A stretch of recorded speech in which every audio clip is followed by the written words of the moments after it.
Motorcycle riding for me, I could say the cliche things that it's liberating, it's like freedom, the open road, like everybody says, but for me, it's more therapeutic. My name is Justin, and I ride a 2017 Honda Africa Twin. So I have bad friends, and I went to a dealership with a friend to pick up his motorcycle from service, and I was supposed to go buy a helmet, and I walked out with a $16,000 motorcycle and no helmet. What I like is it's a very smooth ride. It's quiet when it can be, and it's loud when it needs to be.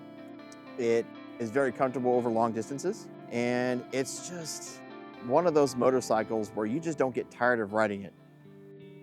I would say, in my opinion, how I use it, it is more suited for touring. Even if I did put knobby tires on it, which I have, it does perform well power-wise off-road, but the suspension is a bit lacking. When I weighed 30 pounds less, it still struggled to hold my weight and would bottom out a lot.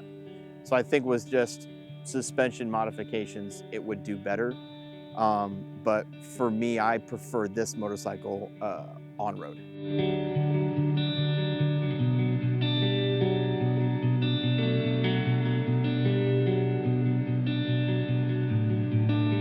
I remember visiting a friend up in Idaho Falls, and on the way there, coming off the Interstate 80, you get off at Rock Springs. I don't remember what the highway's called, but it takes you straight up, and you can either go towards Yellowstone National Park and the Teton National Park, or you can go around, go through Hoback Pass, and either go to Jackson, or it'll go around and drop you into Idaho Falls.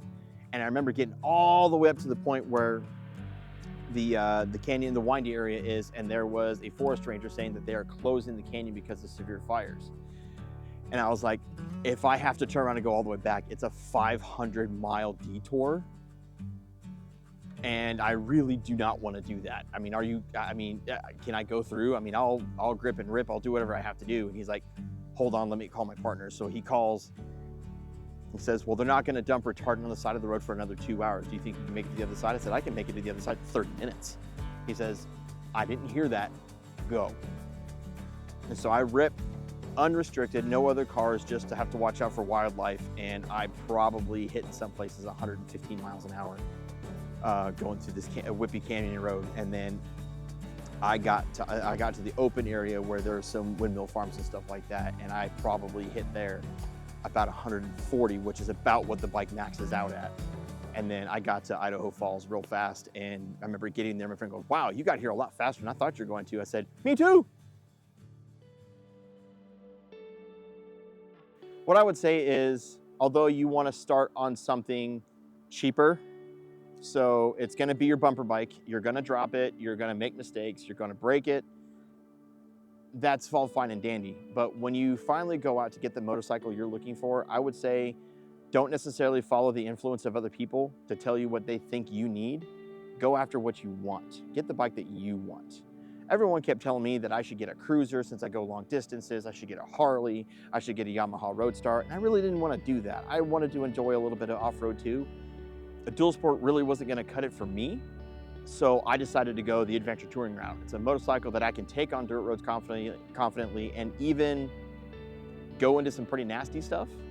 I decided to go the adventure touring route because I wanted to be able to go long distances on the road and still be able to enjoy the off-road. So I didn't let what other people were telling me to influence what I wanted. I just wanted to go after what I wanted. And if it came to be that that's not what I wanted and I was wrong, then I will find something else.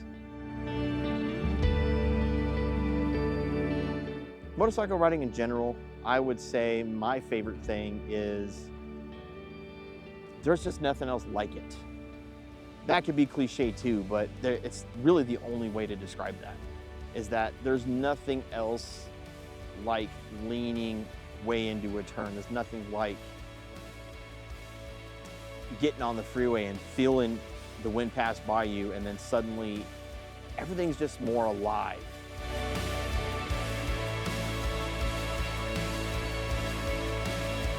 When you're inside of a car, it can be very boring. Although there are cars out there that are more suited for the enjoyment of the drive, for me, motorcycles is just a step further from that. You're out in the open, you can see everything, you can hear everything, and it's just more invigorating in my opinion.